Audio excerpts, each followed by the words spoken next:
I lose control because of you, babe.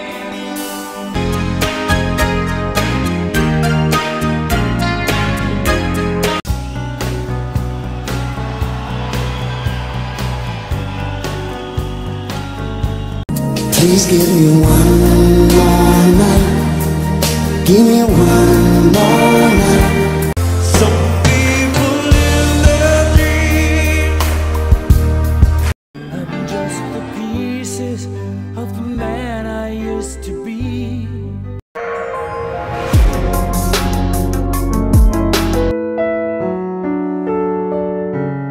Magandang araw muli sa ating lahat mga kabayan. Mamaya, bukas o kaya sa mga sumusunod na araw ay atin nang masaksihan ang ating pambato sa America's Got Talent na si Roland Bunot Abante. Marahil ay walang insaktong petsa na ibinigay ang AGT management kung kailan nga ba magsisimula ang America's Got Talent semifinals o kaya'y second round. Mga kabayan, ay nagdagsaan na ang ibang mga komento sa ating mga ibang kababayan, hindi lamang dito sa Pilipinas kundi ang mga OFW na palaging sumusuporta sa ating pambato na singer at contestant sa America's Got Talent na si Bunot Abante. Marahil mga kabayan ay marami na tayong mga kwento at mga kanta na posibleng kanyang kakantahin para sa semifinals. Ay may nakuha pa tayong mga ideya galing sa mga netizen at mga audience ng America's Got Talent na posibleng kakantahin ni Bunot Abante para sa semifinals. Well, sa dinami-dami ng mga paboritong kanta ni Bunot Abante at sa kanyang mga paboritong Hollywood singer ay marami tayong nakukuhang mga sources na kanyang aawitin. Ngunit mga kabayan, alam nyo ba na marami sa ating mga Pilipino ang nagugustuhan pa rin ang kanta ni Michael Bolton? Nariyan ang Good a Distance, To Love Somebody, How Am I Supposed to Live Without You, at marami pang ibang mga kanta ni Michael Bolton na suwak at pasok sa panlasa sa boses ni Bunot Abante.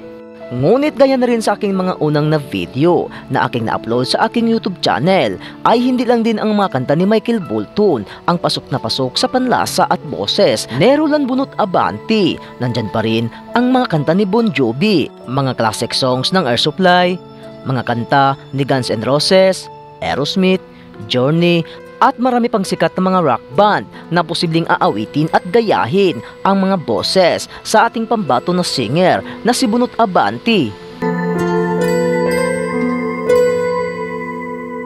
Pero sa kahilingan na rin ng ating mga ibang kababayang Pilipino mga kabayan na palaging sumusubaybay sa kwento at buhay ni Roland Bunot Abante ay marami sa kanila ang nag-request sa atin na kung pwede ba raw isama natin ang mga sikat na kanta ng mga iba pang mga singer at mga pop song music galing sa mga Hollywood singer na posibleng gayahin ni Bunot Abante at kanyang aawitin sa kanyang mga natitirang laban para sa semifinals. At kung sakaling papalarin ay nandyan ang Grand Finals na marami na talaga ang tumututok dito dahil malamang sa malamang ay ito na rin ang huling round at huling pagkakataon na magkakatapat ang mga magagaling na mga performer para sa America's Got Talent. At gaya na rin sa mga expectation ng mga ibang music analysts at mga ibang audience na kahit hindi man nakatanggap ng Golden Voice buzzer, itong si Bunot Abante ay nakatanggap naman siya ng 4 na standing ovation galing sa 4 na mga hurado. At bago pa man nagsimula ang The Search audition ni Bunot Abante ay niyakap siya sa isang hurado na nagngangalang Heidi Klum at pagkatapos at ito naman si Simon Cowell, ang producer sa naturang prestihiyosong paligsahan ng mga talento. At sa pagkakataong ito mga kabayan ay ating uunahin ang posibleng aawitin ni Bunot Abante para sa semifinals ng AGT. Narito ang kanta ni Kenny Loggins na may pamagat na Meet Me Halfway.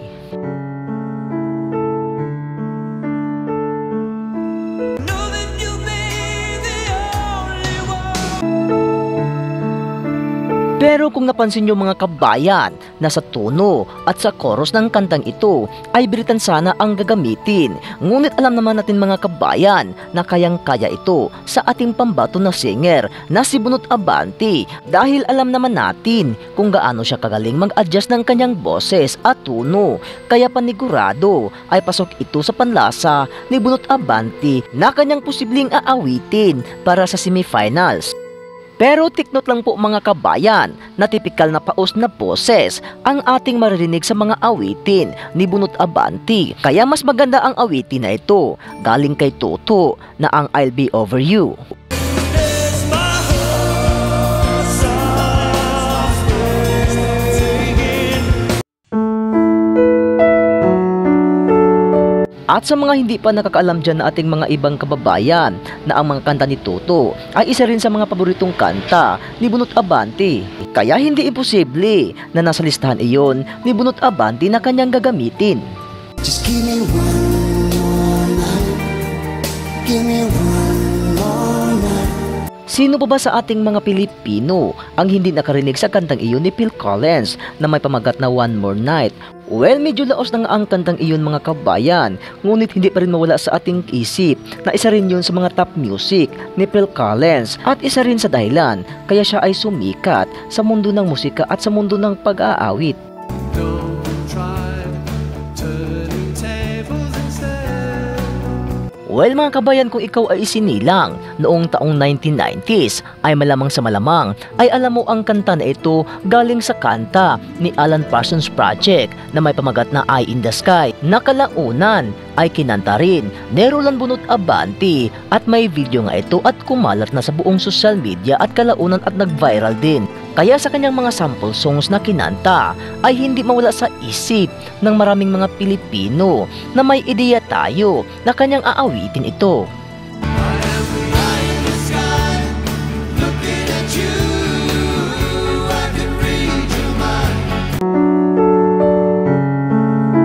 Pero mga kabayan, ay hindi lang ang kanta ni Phil Collins na ang One More Night ang ating isasali. Marahil may isa pa siyang kanta na grabe ang kasikatan dito. Alam ko na marami sa atin at marami sa inyo ang nakakilala at nakarinig sa kantang ito ni Phil Collins.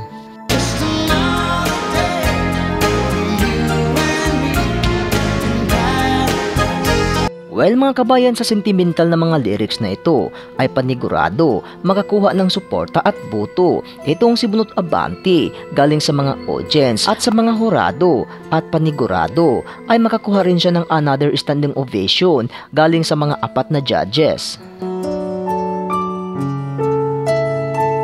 Well, para lang sa akin mga kabayan, sa mga kanta ni Phil Collins, Kenny Loggins, Alan Parsons Project, ay mas maganda din ang kanta na ito galing kay Phil Collins. Dahil marami akong nakikitang mga audition at mga programa at mga baligsahan na minsan na lang ito kinaawit ng mga ibang performer.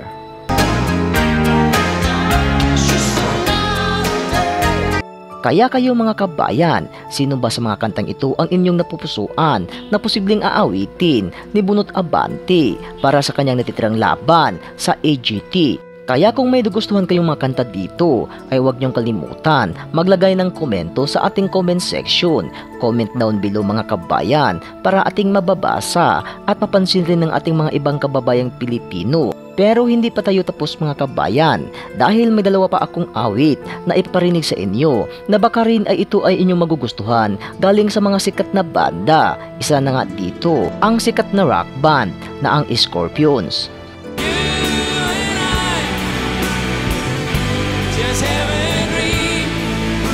At ang isa pang rock band mga kabayan na sobrang sikat sa buong mundo, ang rock band na Queen na kinanta nila ang Too Much Love Will Kill You. Much love will kill you if you can't make up your mind.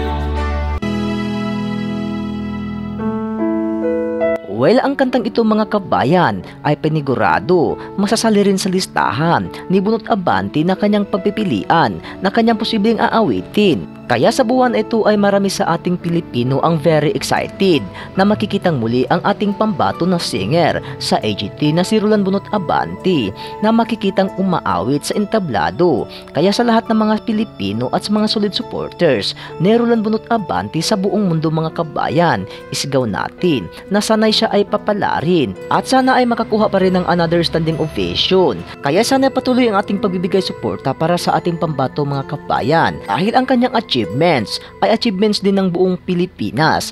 Good luck and God bless, Roland Bunot Abante. Sana ang iyong hangarin na mananalo sa Grand Finals ay iyong makakamit para na rin sa legasiya ng buong mundo at ng buong Pilipino. Pananalangin lamang ang aming maitulong sa iyo ngayon at isigaw namin ang proud Pilipino, proud Bisaya, proud Roland Bunot Abante at isigaw namin ang bansang Pilipinas.